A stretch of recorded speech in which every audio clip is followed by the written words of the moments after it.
TV. Director Migawo mar Thieth Laktar Patrick Amoth okone piny Kenya timo winjruok gi riwruok ma ochung' ne weche mag rango ngima dhano e piny mangima WHO mar neno ni giyudo chanjo mar tuo mar Mpox ma sani okwako pacho ka.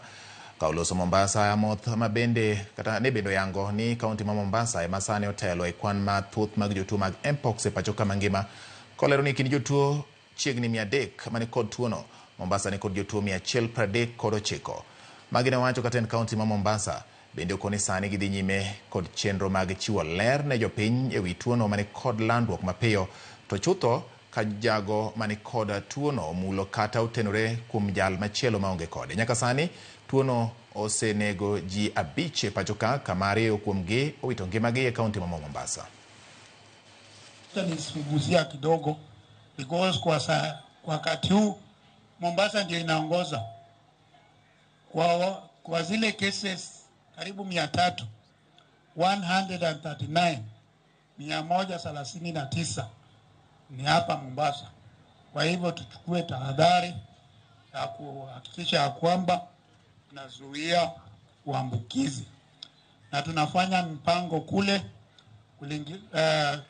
pamoja na shirika la afya duniani WHO. Hapa tutakuja na program ya chanjo, na ikifika hiyo wakati tunaomba watu wajitokeze. Na Mpox ni ile janga ambayo inaathiri zaidi wale ambao wanaishi na virusi vya ukimwi, na hasa wale ambao hawazingatii matibabu kwa njia ambayo inafaa. Maradhi haya yanasambazwa kutokana na kujamiana kwa karibu kwa watu na mtu ambaye athirika na kirusi hichi. Kwa hivyo kulingana na njia kama vile kuhug, kukiss, kujamiana kingono na mtu ambaye ameathirika. Jokanyo e bunge la wananchi ma Siaya owuok oko mar kwedo chal mar boma ma Siaya magiwacho ni kod udi mojwang' gino mamiyo bomano picha marach, ka giseyo MCAs mag kaunti no kuom yolo e tich ma ok gipuodho chike manyalo konyo e muko udi makamago. Kotelnegi kod jakom margi Jacob Omondi gidwaro mondo moko kuom apeyni olosi. Moko kuomgi kata kamano dok ne tend kaunti no